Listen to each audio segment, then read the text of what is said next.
Hello everyone, मैं doctor विभूति यादव हूँ और आज हम कफा दोषा के बारे में पढ़ेंगे जो कि एक त्रिदोषा है। त्रिदोषा मीन्स व्हाट? वात पित्त कफ, ये तीन दोष होते हैं आयुर्वेद में और इनमें दो जो हैं वो हमने कवर कर लिए हैं उनका इंट्रोडक्शन, और this is the third one जो आज हम इसका इंट्रोडक्शन देखेंगे कि व्हाट इज़ कफा। कफा क्या होता है, जो कि हमारी बॉडी में बहुत इंपॉर्टेंट है।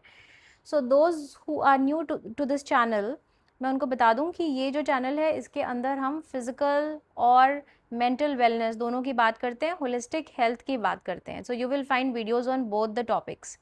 So let's begin. तो कफा जो है ना, उस वो दो चीज़ों से बना हुआ है, दो महाभूत से बना हुआ है। पंच महाभूत होते हैं तो उसमें से दो जो हैं वाटर एंड अर्थ, उन दोनों से बना हुआ है।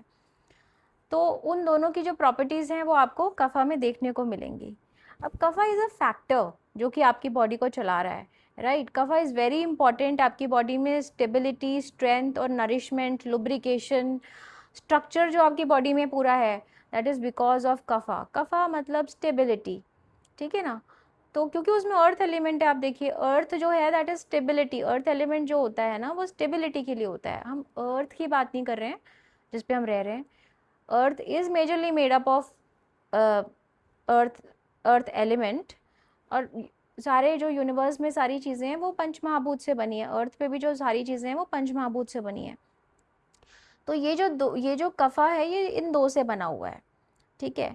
अब अगर आप अपने बॉडी को एक हाउस की तरह देखें तो फिर जो स्टेबिलिटी, जो फाउंडेशन प्रोवाइड कर रहा है ना वो आपकी बॉडी में कफा है।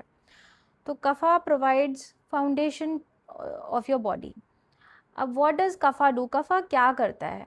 It provide strength to the body, क्योंकि इस ये जो भी चीज़ें आपकी बॉडी में स्ट्रेंथ प्रोवाइड कर रही हैं वो कफा की वजह से है, जो कफा फैक्टर है उसकी वजह से है। ये स्ट्रक्चर मेंटेन कर रहा है, जैसा मैंने कहा टिश्यूज़ का। आपका लुब्रिकेशन जो है जॉइंट्स में, जो आपके लुब्रिकेशन होता है ना आपके जॉइंट्स के बीच में, जो सिनोवियल फ्लूइड है, जो लुब्रिकेशन है, that comes under the category of kapha. आपकी इम्यूनिटी को इम्प्रूव करता है। अगर कफा कम हो गया आपकी बॉडी में तो आपकी इम्यूनिटी भी कम हो जाएगी। एंड्योरेंस, फिजिकल एंड्योरेंस जो है उसके लिए बहुत ज़रूरी है। अब मेंटली अगर हम देखें तो जो कफा है वो आपकी बॉडी में कामनेस लाता है, पेशेंस लाता है, कंपैशन लाता है, इमोशनल स्टेबिलिटी लाता है।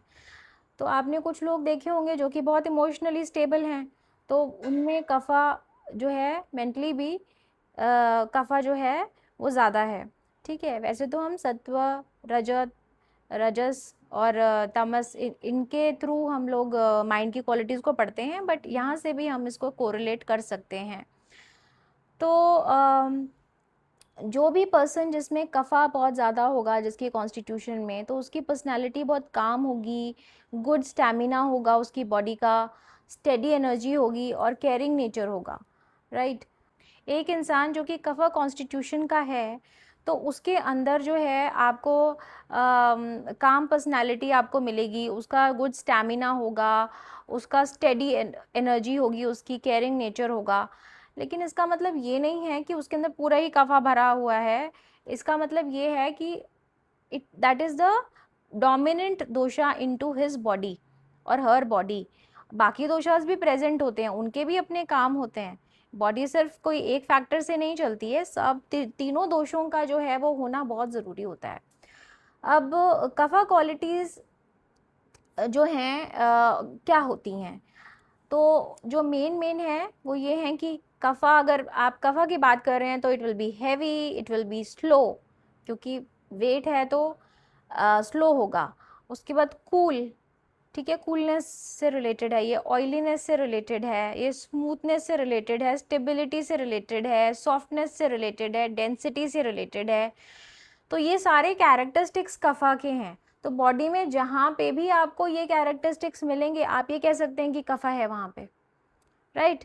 For example kapha is heavy and stable. तो जो कफा डोमिनेंट इंसान होगा that will have difficulty in moving, मतलब सुबह सुबह मॉर्निंग्स में उसको उठना पसंद नहीं होगा, उसको थोड़ा रेस्ट करना ज़्यादा पसंद होगा, एक जगह पे स्टेबल आप उसको देखोगे, ओके।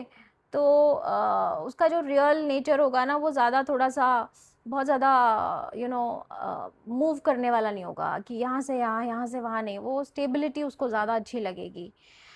उसके बाद कफ़ा इज़ स्लो, तो डाइजेशन भी उसका थोड़ा सा, जो कफ़ा इंडिविजुअल है ना उसका स्लो होता है। तो ये क्वालिटीज़ जो हैं वो बॉडी पे इम्पैक्ट डालती हैं।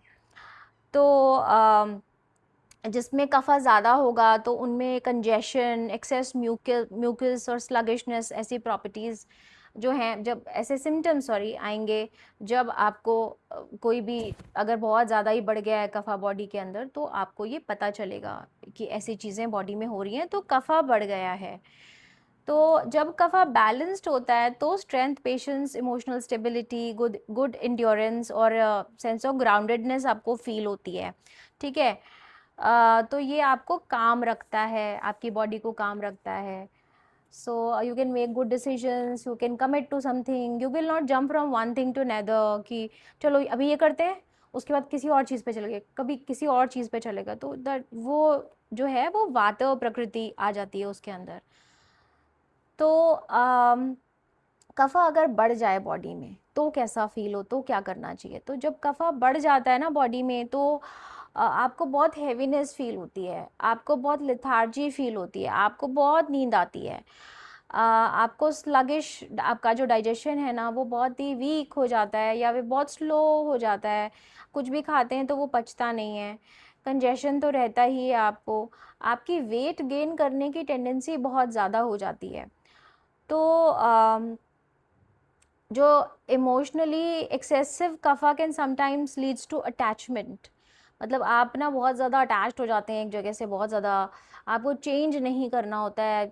मेंटली अगर मैं बात करूँ तो आपको रेजिस्टेंस बिल्कुल पसंद नहीं है, आप लेटिंग गो नहीं कर पाएंगे अगर एक्सेसिव है तो ये हमने देखा कि एक्सेसिव होने में क्या होता है। तो देखिए कफ़ा जो है ना बॉडी में, it should be in balance. ठीक है। कोई भी चीज़ जो होती है ना हमारी बॉडी के अंदर, जब वो बैलेंस में होती है, या त्रिदोषास की हम बात कर रहे हैं, तो जब त्रिदोषास बैलेंस में होते हैं तभी हमारी बॉडी चलती है। अब हमने कफ़ा के बारे में इतनी अच्छी अच्छी बातें देखी थी in the beginning of the video, आपको लगेगा वो ये सारी क्वालिटीज़ तो जो हैं बहुत अच्छी हैं, kapha is good. It's not about good और बैड, इट्स अबाउट कि वो बैलेंस में है या नहीं है। अगर बैलेंस में होगा तो it is good to the body. ठीक है। बट अगर बैलेंस में नहीं है तो it will create diseases in the body. तो इसलिए अगर आपके बॉडी में कफ़ा बढ़ा हुआ है तो क्या कहते हैं उसके लिए, हम क्या करते हैं उसके लिए, हम ये बोलेंगे कि भाई स्टे एक्टिव। अगर मैं किसी इंडिविजुअल को देखूं जो कि बहुत लेथार्जिक है, बहुत ही ऐसा हमेशा उसको एक ही जगह रहता है, तो उसको हमें बोलना पड़ेगा, पुश करना पड़ेगा कि थोड़ा एक्टिव हो जाओ, थोड़ा सुबह उठ के you should go for a walk, तभी आपके लिए अच्छा होगा।